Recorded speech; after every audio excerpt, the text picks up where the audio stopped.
हमारे देश में कोरोना संकट को देखते हुए सीबीएसई बोर्ड की 10वीं की परीक्षाएं रद्द कर दी गई। प्रधानमंत्री मोदी ने 1 घंटे की बैठक के बाद लिया फैसला। केंद्रीय शिक्षा मंत्री निशंक और शिक्षा सचिव बैठक में मौजूद। 10वीं के बच्चों का तय मापदंड के तहत होगा मूल्यांकन, जल्द इसे निर्धारित कर दिया जाएगा। तय मापदंड से असंतुष्ट 10वीं के विद्यार्थियों को मिलेगा परीक्षा देने का मौका। कोरोना संकट की स्थितियों में सुधार के बाद असंतुष्ट विद्यार्थी दे सकेंगे परीक्षा। 12वीं की परीक्षा भी टाल दी गई। पहले 4 मई से 14 जून के बीच 10वीं और 12वीं की परीक्षा होनी थी।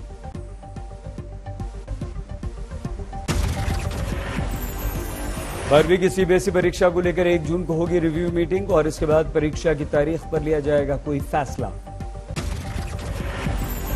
1 जून की रिव्यू मीटिंग में अगर 12वीं की परीक्षा कराने पर विचार हुआ तो विद्यार्थियों को तैयारी के लिए 15 दिन का समय दिया जाएगा। आम आदमी पार्टी के नेता और दिल्ली के डिप्टी सीएम मनीष सिसोदिया का बयान, 12वीं की परीक्षा रद्द करने का भी होता फैसला तो और अच्छा होता। हालांकि मेरा मानना है कि 12वीं क्लास के बच्चों के मन में जो एंग्जाइटी अभी बनी रहेगी रिशेड्यूलिंग की वजह से, वो भी दूर की जा सकती थी। उसकी जगह अगर उनके भी एग्ज़ाम कैंसिल करके और एक कोई दूसरा तरीका निकाल लेते और बच्चे भी इससे आगे बढ़ जाते थे।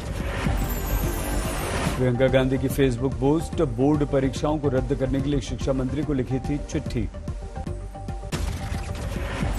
परीक्षा की ड्यूटी में लगे शिक्षकों व छात्र छात्राओं के परिवारों को भी सुरक्षा का खतरा। कई सारे देशों ने इस आपात स्थिति में मूल्यांकन के लिए अपनाए नए नए ढंग।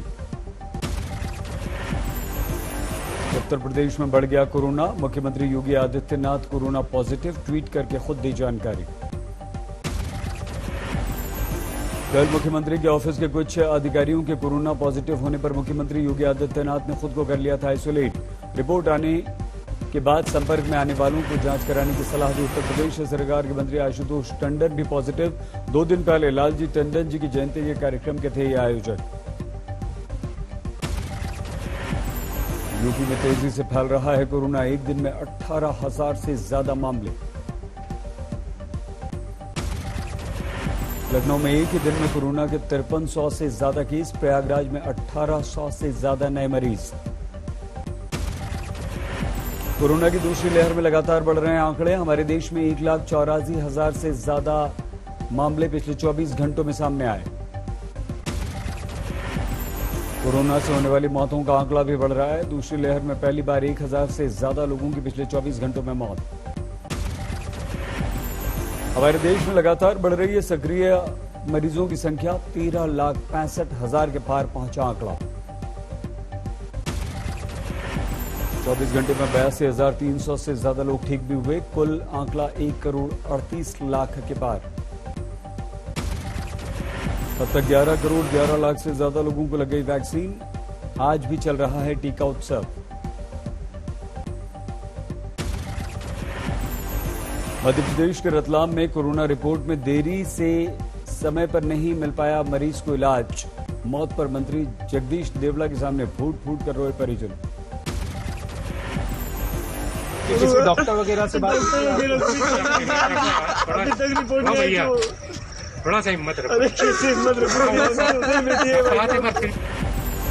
पटना के नालंदा मेडिकल कॉलेज में पूर्व सैनिक ने एम्बुलेंस में तड़प तड़प कर तोड़ दिया दम। अस्पताल में डॉक्टर पर लगा इलाज नहीं करने का आरोप। राज्य के स्वास्थ्य मंत्री मंगल पांडे के स्वागत में जुटा रहा था पूरा का पूरा अस्पताल। हम बोले भी कि पापा को अंदर एडमिट कर दीजिए, उसके बाद जो करना, तो धूप में छोड़ दिए पापा को। रांची में स्वास्थ्य मंत्री के सामने खुली सदर अस्पताल की पोल। निरीक्षण के दौरान मरीज की मौत हो गई। बेटी का छल का दर्द किया सवाल, मेरे पापा को वापस कर पाएगी सरकार?